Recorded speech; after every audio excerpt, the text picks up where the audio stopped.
10 নং কাজিৰঙা লোকসভা সমষ্টিৰ পৰা প্ৰাৰ্থিত্ব আগবঢ়োৱা ভাৰতীয় গণ পৰিষদ দলৰ প্ৰাৰ্থী শৈলেন্দ্ৰ চন্দ্ৰ মালাকাৰ আহি উপস্থিত হৈছে সদৌ অসম বাঙালী যুৱ ছাত্ৰ ফেডাৰেশ্যনৰ নগাঁও জিলা কাৰ্যালয়ত। এখেত 10 নং কাজিৰঙা লোকসভা সমষ্টিৰ পৰা প্ৰাৰ্থিত্ব আগবঢ়াইছে ভাৰতীয় গণ পৰিষদ দলৰ পৰা, আৰু তেখেতৰ আহি ইতিমধ্যে উপস্থিত হৈছে সদৌ অসম বাঙালী যুৱ ছাত্ৰ ফেডাৰেশ্যনৰ নগাঁও জিলাৰ জিলা কাৰ্যালয়ত। আৰু তেখেতৰ এতিয়া চিনাকি কৰি দিবলৈ লৈছোঁ।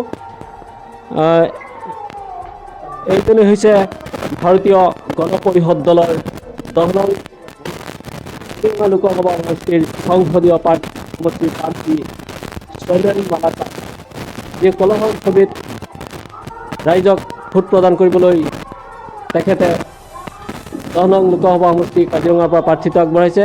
আৰু সেই শৈলেন্দ্ৰ মালাকাৰ ইতিমধ্যে বাঙালী যুৱ ছাত্ৰ ফেডাৰেশ্যনৰ জিলা কাৰ্যালয়ত আহি উপস্থিত হৈছে। হয়তো তেখেতসকলৰ পৰা অলপ হ'লেও সহযোগ বিচাৰি আজি বাঙালী যুৱ ছাত্ৰ ফেডাৰেশ্যনৰ কাৰ্যালয়ত উপস্থিত হৈছে। তেখেতৰ পৰা আমি এই মুহূৰ্তত কিছু কথা জানিব বিচাৰিম।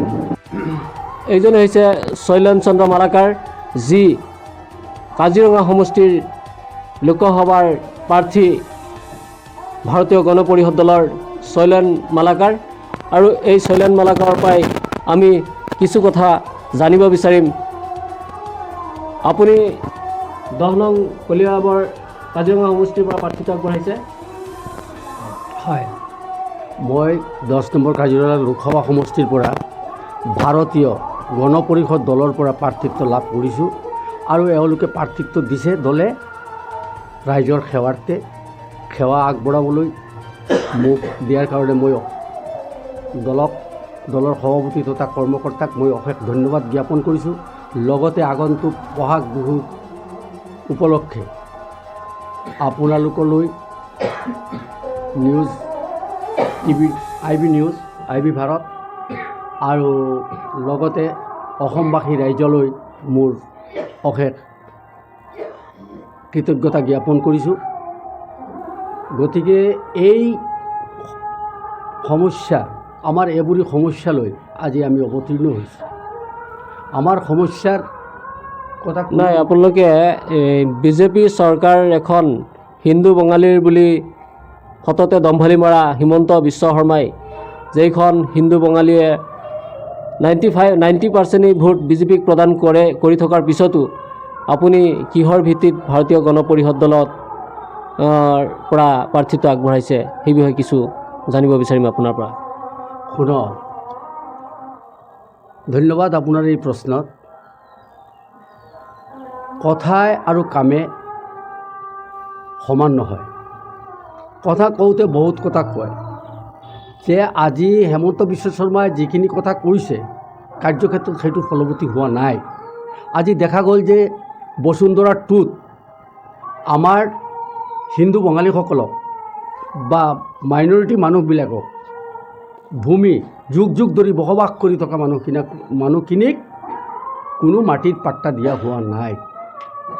তেওঁ নিজৰ মৈমতীয়া মনোভাৱেৰে যি কাম কৰি আছে, চাইন্সাৰ নিচিনা, আজি সকলো অসমবাসীয়ে গম পাইছে। দেখক, যেনেকৈ শিক্ষাৰ ক্ষেত্ৰত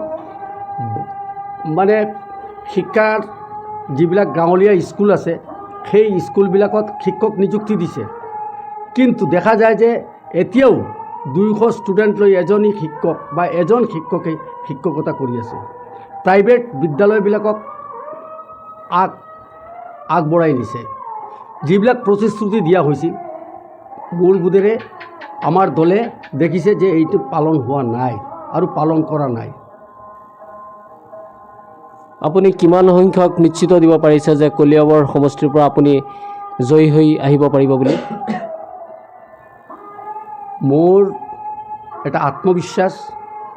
আৰু যিবিলাক মানুহ আজি ভাৰাক্ৰান্ত, আজি 14 বছৰত এই মানুহখিনিক প্ৰতিশ্ৰুতি ৰক্ষা কৰিব পৰা নাই। ডিটেনশ্যন কেম্পৰ মানুহখিনি এতিয়াও আপোনাৰ ডিটেনশ্যন কেম্পত হাঁহ নচৰাৰ নিচিনা হৈ আছে। কিছুমান মানুহৰ ওপৰত এতিয়াও নোটিছ আহি আছে। তাৰ পাছত আপোনাৰ যিটো শিক্ষা চিকিৎসা আৰু আপোনাৰ স্বাস্থ্য, এই ক্ষেত্ৰত অন্ন বস্ত্ৰ বাসস্থান যিটো ফাণ্ডামেণ্টেল মানুহৰ নিড, যিটো নেচাৰেল যিটো বস্তু দৰকাৰ, সেই তাৰ পৰাও বহু মানুহ মানে পৰিছে, বাদ পৰিছে। মানে আপুনি কোৱা মতে বিজেপি চৰকাৰে অসমৰ বঙালীসকলক বঞ্চনা কৰি আহিছে যুগ যুগান্তৰ ধৰি। হে, এইটোতো যুগ যুগান্তৰ ধৰি কৰিছে মানে কি, কংগ্ৰেছ চৰকাৰে যিখিনি কৰিব পৰা নাছিল 60 বছৰে, তেওঁলোকে এই 14 বছৰত এইবিলাক কৰি দেখুৱাই দিলে। যিমান দিন যুগ যুগ ধৰি বসবাস কৰা মানুহৰ কিছুমানৰ ঘৰ ভাঙি দিছে, ঘৰবিলাক বৰডোজাৰ দি আপোনাৰ উঠাই দিলে, ৰাস্তা ঘাটৰ নামত ভেকু ভাওনা কৰি আছে। এই আপোনাৰ খেৰুনি চাওক, বিহাৰী মানুহখিনিক উচ্ছেদ কৰোঁতে সময় 5 মিনিট নালাগিল, সিহঁতৰ নোটিছ দি দিলে। বৰবিলত আজি কিমান দিনৰ পৰা মানুহখিনি আছে, সেইখিনিকো উঠাই দিছে। গতিকে আমাৰ ইয়াত যে নকৰিব তাৰ কোনো বিশ্বাস নাই। তেওঁৰ মনেৰে যিটো হয় সেইটোৱে কৰে। আৰু যিবিলাক অবৈধ ড্ৰাগছ, তাৰপাছত অবৈধ ব্যৱসায়ীৰ ৰমৰমীয়া ব্যৱসায় চলি আছে। মূলতে আপোনালোকে চব জানে, আপোনালোকে ক'ব পৰা নাই বাকৰুদ্ধ, আমিও পাব্লিকেও ক'ব পৰা নাই, বাকৰুদ্ধ হৈ আছে। এতিয়া আপুনি আপোনাৰ কাজিৰঙা সমষ্টিবাসীক আপুনি কি ক'ব? কাজিৰঙাবাসীলৈ মোৰ বিনম্ৰ অনুৰোধ যে এওঁলোকে সকলো ৰাইজে আপোনালোকে এই কলহৰ ছবিত ভোট দি শৈলেন্দ্ৰ চন্দ্ৰ মালাকাৰক ভাৰতীয় গণ পৰিষদ দলক শক্তিশালী কৰিব বুলি মই আশাবাদী আৰু বিশ্বাস যে কৰিব। ধন্যবাদ, নমস্কাৰ। হয়, নিশ্চয়কৈ বিজেপি চৰকাৰে অসমৰ বঙালীসকলক বঞ্চনা কৰি আহিছে বুলি এক অভিযোগ কৰিছে। আৰু সেই অভিযোগ কাৰণ ভূমিৰ পৰাই হওক বা যিকোনো চাকৰি বাকৰিৰ পৰাই হওক বা নাগৰিকত্বৰ নামতে হওক, বিদেশী নামতে হওক, বাঙালীসকলক বঞ্চনা কৰি আহিছে।